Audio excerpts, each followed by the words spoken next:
The comments heard on The View from A Pew are those of Mac McCoy and are not necessarily the opinions of his guests, his producer Garth, any one particular denomination or religion, the church lady, Mr. Lemke, Pastor Craig, or anyone else of sound mind and body.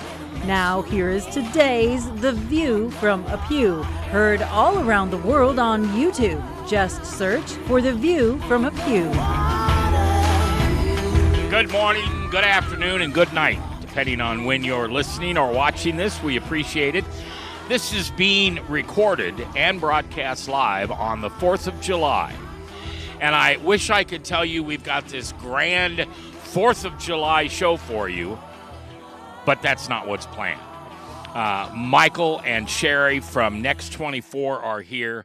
And a couple of weeks ago, we kind of started in not the middle, but it was session 3 of 70 times 7.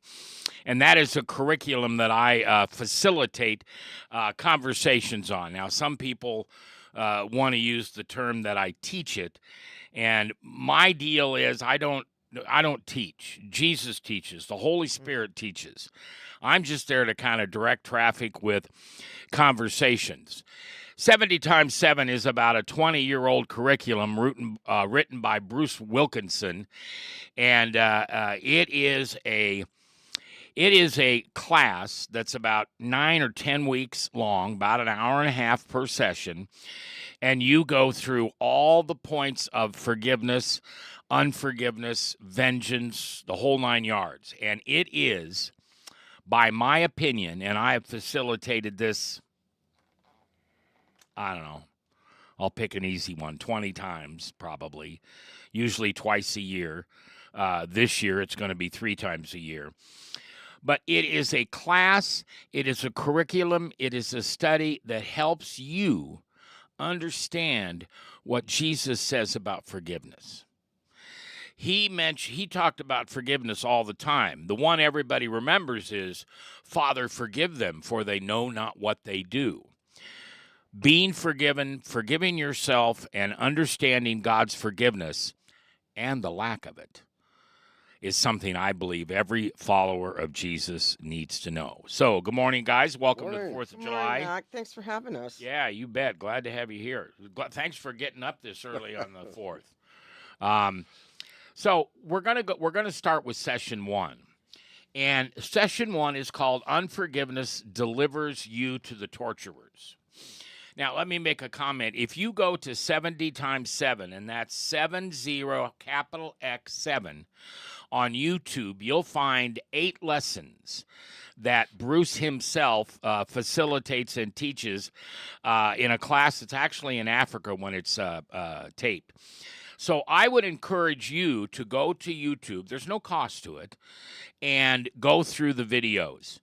I would also encourage you to go to Divine Truth or go to Amazon or whatever it is and get the workbook. And it's called simply 70 times 7. I think they're $10 retail. I don't know if they have a price here. They're not very expensive. But as you go through the curriculum, you're able to kind of walk through what he is talking about from the videos for yourself. It's one of those fill-in-the-blank sermon series. All right, so now you might have, Sherry and Michael, as you go through this, you might have someone in mind, in the back of your mind. I would encourage you not to write it down and don't share a book. I don't care if you're husband and wife or whatever. Sometimes it's you. I don't know Michael that well, but I can imagine he's hard to forgive sometimes. We all are. So as you fill out the book, the answers will be the same, but you don't have to mention to me or anybody who you're trying to forgive. Now, I'll tell you a secret. After 3 or 4 sessions and people get comfortable with each other, then they start sharing that. Yesterday, we had the class out at and we had somebody that shared what they were trying to forgive. And there happened to be a person that they want to forgive. And there happened to be an event that morning which reminded her of the unforgiveness that lies between her and this family member. And so, bless her heart, tears, light bulb goes off. You know that feeling when you're teaching a Bible study or facilitating one, all of a sudden somebody gets it, and you got to have lots of hankies and Kleenexes. That's right. And that's what happened yesterday. Oh. So anyway, if you want to share who it is, that's fine. But if it's each other, nah, I'm not going to sit here and witness war. All right. So then Peter came to him and said, Lord, how often shall my brother sin against me and I forgive him? Up to 7 times? Peter asked. Now remember, 7 is a figure of closure. So Peter was actually being somewhat sarcastic when he said up to 7 times, and Jesus changed everything. Jesus said to Peter, I do not say to you up to 7 times, but up to 70 times 7. Therefore, the kingdom of heaven is like a certain king who wanted to settle accounts with his servants. But when he had begun to settle accounts, one was brought to him who owed him 10,000 talents. But as it was, unable to pay, his master commanded that he be sold with his wife and children and all payback, and all he had was lost so the payment could be made. The servant therefore fell down before him, saying, Master, have patience with me, and I will pay you all. Then the master of the servant was moved with compassion, released him, and forgave him his debt. Now, the story goes on in Matthew that the situation kind of gets reversed. Now this servant who has had all of his debt forgiven by the king runs into somebody that owes him money. Now, you would think if this had just happened to you, you would learn what a great gift that compassion is of forgiveness, and he would have done the same to his person. But he didn't. You wicked servant, he said. I forgive all that debt because you begged me. Now, this is the original, the master. Should you not have the same compassion for your fellow servant, just as I had pity on you? And his master was angry and delivered him to the torturers until he should pay all that was due. So my heavenly Father will do to you if each of you from their heart does not forgive his brother in his trespasses. So, the new word we have in this session that just got brought up was what? Tortures. Very good. Like a little bit that way. Yeah. Tortures. Yeah, and who are the torturers? And by the way, we haven't talked about this. They haven't been in every class, so I may be asking a question that is unknown. But who are the torturers? It's us. Yes. Okay. We'll learn as we go along here that when we have a resentment against somebody, we put them in our heart prison, and we lock the door and we don't let them out. Well, that's just giving the devil a foothold on us. Absolutely. Because he's not about to forgive that person that is in there, and yet he's tortured by it. Why is he tortured? Because forgiving someone and forgiving yourself is the greatest gift you can ever give yourself. You can't give something away that you don't have. Right. And so the first name that comes up is torturers. And originally in the class, people would think that the torturers are, well, the people you can't forgive, the neighbors over there that did that, the people over there at work that did that. No, it's you. It's the battle between you and Satan. Right. He's the one torturing you. He's the one who said to Eve, oh, no, God won't mind at all if you do that. That's okay. You can eat from any tree you want.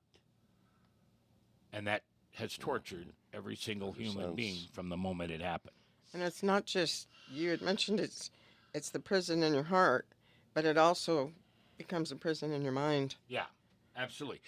I had somebody once tell me that unforgiveness and torturing yourself because of that is like opening up the top of your head and pouring in acid.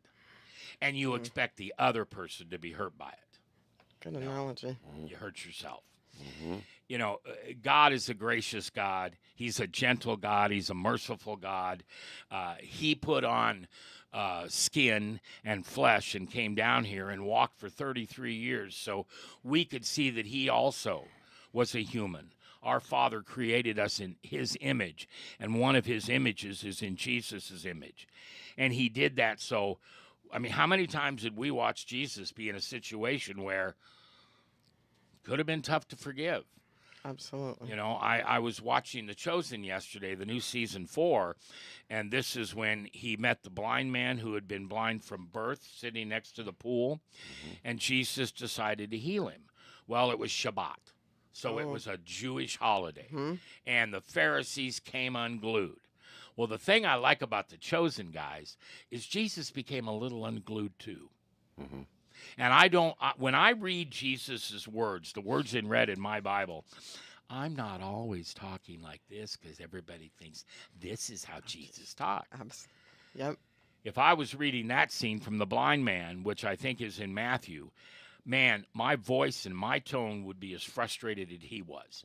So I don't know if you guys are watching The Chosen, but watch that, because to me, that's the Jesus that is nice and kind and wonderful, which he was. Right. But they didn't kill him because he was nice and kind and wonderful. Right. They killed him because they were scared to death of him. And he kept doing these miracles on holy days. Plus, he would call them out. He would call them out on their sins. He would call them out on the things that they weren't doing that were pleasing to his Father. Yep. I was once told by a professor of theology that the term brood of vipers, which is what Jesus called the Pharisees, was as bad as anything we could say today. Really? Yeah, the most vile. I mean, I can think of things, but I don't want to say them. But SOB, things like that. That is what the vipers were when he called them that. All right, so let's fill in some blanks here. Not only in your head, but if you got a piece of paper and you're listening to this. Question 1 says, God desires that everyone forgives everyone for Everything. Yeah. 2, God describes people who don't forgive as wicked. Holy Toledo. Wicked. Jesus is using the word wicked. That's tough. Then the next is, God delivers everyone who chooses not to forgive to the torturers. Exception 1 is a window of grace, and exception 2 is the season of childhood. Yep. You cannot. As mom and dads, we know that at some point our kids are old enough to know better. Right. But in the beginning, we have to point out to them what they're wrong about and what their sins are. And my guess is, if the first time you were accused of sinning and your mother or father was yelling at you, you'd never remember that as a pleasant experience. Right. You wouldn't remember it with the grace that we should give, especially young children.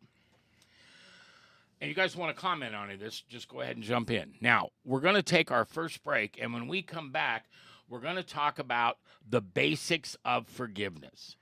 How does God continue to teach us through scriptures on how we forgive ourselves and how we forgive others? Michael and Jerry are here from Next 24. We'll hear a lot about their podcasts and things like that as we go along. I'm Mac McCoy, and if I haven't told you lately, well, thanks for listening. We love our jobs, and we couldn't do it without you. And we also want to thank the good folks at Divine Truth Christian Store. And that's a .com. You can order anything you want. And if you happen to be in the Omaha area, they are at 84th and Harrison. And thanks for listening to The View from A Pew. Divine Truth Christian Store, where you'll find